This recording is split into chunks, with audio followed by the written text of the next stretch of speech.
அதிமுக பொதுச் செயலாளர் எடப்பாடி பழனிசாமிக்கும் முன்னாள் அமைச்சர் செங்கோட்டையனுக்கும் இடையேயான மோதல் வலுப்பதாக தகவல் வெளியாகியிருக்கிறது.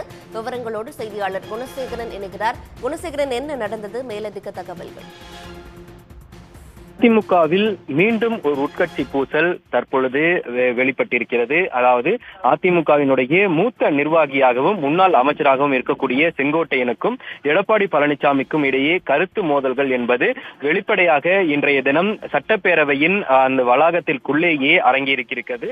அதுவும் குறிப்பாக செங்கோட்டையன் அதிமுக மீதும் எடப்பாடி பழனிசாமி மீதும் அதிருப்தியில் இருப்பதாக கடந்த சில நிகழ்வுகளில் தெரிய வந்திருந்தது. அதிமுகவினுடைய கட்சி அலுவலகத்திற்கு செங்கோட்டையன் வராமல் இருப்பதும், அதே போன்று பல்வேறு நிகழ்வுகளில் செங்கோட்டையன் அதிமுக பொதுச் செயலாளர் இருக்கக்கூடிய எடப்பாடி பழனிசாமி கலந்து கொள்ள நிகழ்வுகளில் பங்கேற்காமல் இருந்து வந்திருந்தார். இந்த நிலையில் சட்டமன்ற கூட்டம் என்பது நேற்று காலை தொடங்கியிருந்தது. நேற்று சட்டப்பேரவைக்கு வருகை தந்திருக்கக்கூடிய செங்கோட்டையன் அதிமுகவினுடைய சட்டமன்ற உறுப்பினர்கள் கூட்டத்திலும் பங்கேற்காமல் தனியாகவே அவர் அந்த சட்டப்பேரவை அரங்கிற்குள் உள்ளே சென்றிருக்கார். அது மட்டுமில்லாமல் வழக்கமாகவே செங்கோட்டையன் உள்ளிட்ட அதிமுகவினுடைய நிர்வாகிகள் 4ஆம் எண் நுழைவு வாயில் வழியாகவே பேரவைக்கு உள்ளே செல்வது வழக்கமாகவே இருக்கும். ஆனால் நேற்று இன்று இரண்டு செங்கோட்டையன் இந்த 4ஆம் எண் நுழைவு வாயில் வழியாக வராமல் நேற்றைய தினம் 10ஆம் எண் நுழைவு வாயில் வழியாகவும் இன்றைய தினம் 3ஆம் எண் நுழைவு வாயிலாகவும் இந்த பேரவை அரங்கிற்கு சென்றிருக்கிறார். அதிலும் குறிப்பாக வழக்கமாகவே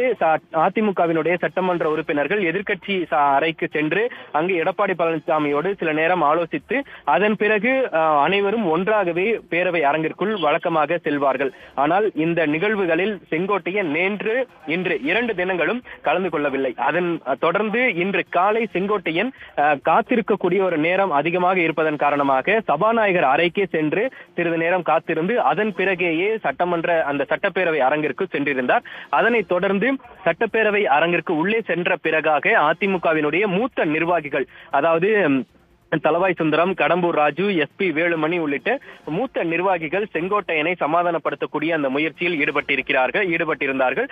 சுமார் 10 முதல் 15 நிமிடங்களுக்கு இந்த சமாதானப்படுத்தக்கூடிய அந்த முயற்சி என்பது நடந்திருந்ததாக அங்க சட்டப்பேரவை அரங்கிற்கு அந்த காட்சிகளை நம்மால் பார்க்க முடிந்தது. அதிலும் குறிப்பாக செங்கோட்டையன் நுழைவாய் இந்த சட்டப்பேரவை அரங்கிற்குள் சென்ற பிறகாக அவரை சமாதானப்படுத்துவதற்காக அவரை கடம்பூர் ராஜு தளவாய் சுந்தரம் கையை பிடித்து இழுத்ததாகவும், அப்பொழுது செங்கோட்டையன் அந்த கையை தட்டிவிட்டு அவர் அதனை கண்டு கொள்ளாமல் அங்கிருந்து அதனை திசை திருப்பக்கூடிய ஒரு முயற்சியில் ஈடுபட்டதாகவும் தெரிய வந்திருந்தது. அதனைத் தொடர்ந்து கடம்பூர் ராஜுவும் அவர் செங்கோட்டையின் அருகிலேயே சென்று சுமார் ஒரு 10 நிமிடங்களுக்கு மேலாக அவரிடம் பேசியிருக்கிறார். அதிலும் அவர் எந்தவித ஒரு மகிழ்ச்சியான ஒரு முகமோ அல்லது எதுவும் இல்லாமல் சுணக்கத்தினுடைய முகமாகவே அவர் அந்த விவாதத்தின் பொழுது அவர் முகம் இருந்திருக்கிறது. அதனைத் தொடர்ந்து SP வேலுமணியும் அவரை பேசுவதற்கான அழைப்பு என்பது அங்கிருந்து செய்கை மூலமாகவும், அதனைத் தொடர்ந்து பின் இருக்கையில் இருக்கக்கூடிய செங்கோட்டையிடம் பேசுவதற்குண்டான அந்த முயற்சியிலும் ஈடுபட்டிருந்தார்கள். மொத்தமாக இன்றைய தினம் சட்டப்பேரவையில் அதிமுக சார்பில், அதாவது எடப்பாடி பழனிசாமி தரப்பில் SP வேலுமணி, தளவாய் சுந்தரம், கடம்பூர் ராஜு உள்ளிட்ட மூத்த நிர்வாகிகள் இன்றைய தினம் அவரோடு பேசுவதற்கான சமாதானப்படுத்தக்கூடிய அந்த முயற்சியில் ஈடுபட்டிருந்தார்கள். அது மட்டுமல்லாமல் KP அன்பழகனும் இருக்கைக்கு அருகேயே அமர்ந்து 5 நிமிடங்களுக்கு மேலாக செங்கோட்டையனிடம் பேசியிருக்கிறார். தொடர்ந்து ஒவ்வொருவரும் வருகை தந்து செங்கோட்டையனிடம் பேச முயற்சித்து சமாதானப்படுத்த முயற்சித்து அதன் பிறகு எடப்பாடி பழனிசாமியிடமும் அதே போன்று KP முனுசாமியிடமும் அது குறித்தான அந்த தகவலை பதிவு செய்திருக்கிறார்கள். மீண்டும் மற்றொரு மூத்த நிர்வாகி செங்கோட்டையனை சந்தித்து பேசக்கூடிய ஒரு நிகழ்வு என்பது இன்றைய தினம் ஒரு 15 நிமிடங்களுக்கு இந்த நிகழ்வு சட்டப்பேரவையில் இருந்திருந்தது.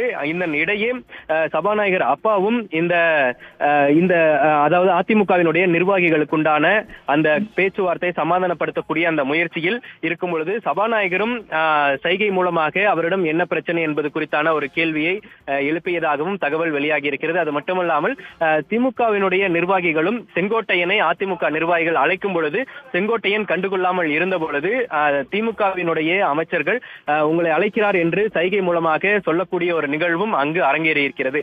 மொத்தமாக இன்றைய தினம் முழுவதுமாக செங்கோட்டையன் அதிமுகவினுடைய நிர்வாகிகளுடைய எந்த சமாதான பேச்சுவார்த்தைக்கும் இன்றைய தினம் அவர் இசைவு தெரிவிக்கவில்லை என்பது இன்றைய அந்த பேரவையினுடைய அந்த நிகழ்வில் தகவலாக தெரிய வந்திருக்கிறது. பேரவை முடிந்த பிறகாக செங்கோட்டையன் இன்று காலை உள்ளே வந்த அதே 3ஆம் எண் நுழைவாயில் வழியாகவே வெளியில் சென்றிருக்கிறார். அதுவும் குறிப்பாக ஓ பன்னீர்செல்வத்தினுடைய ஆதரவாளராக இருக்கக்கூடிய அதிமுக சட்டமன்ற உறுப்பினராக இருக்கும் ஐயப்பனோடு இன்றைய தினம் வெளியே அவர் புறப்பட்டும் சென்றிருக்கிறார். நேற்றைய தினமும் அதிமுக வெளிநடப்பு செய்த பொழுது செங்கோட்டையன் அதிமுக எம்எல்ஏக்களோடு எடப்பாடி பழனிசாமியோடு வெளியில் வராமல் அவர் தனியாகவே ஓபிஎஸ் ஆதரவாளராக இருக்கக்கூடிய ஐயப்பனோடு வெளியில் சென்றிருந்தார். இன்றைய தினமும் அவரோடைய வெளியே சென்றிருக்கிறார். இந்த நிலையில் அதிமுக சட்டமன்ற உறுப்பினர்களுக்கும் எடப்பாடிக்கும் அதே போன்று செங்கோட்டையனுக்கும் இடையே இருக்கக்கூடிய ஒரு கருத்து மோதல் என்பது இன்றைய தினம் வெளிப்படையாகவே சட்டப்பேரவைக்குள் அரங்கேறி இருப்பது முக்கியத்துவம் வாய்ந்ததாக பார்க்கப்படுகிறது. நன்றி குணசேகரன், விவரங்களை வழங்கியமைக்காக. உடனுக்குடன் செய்திகளை தெரிந்து கொள்ள சன் நியூஸ் பெல் ஐகானை கிளிக் பண்ணுங்க.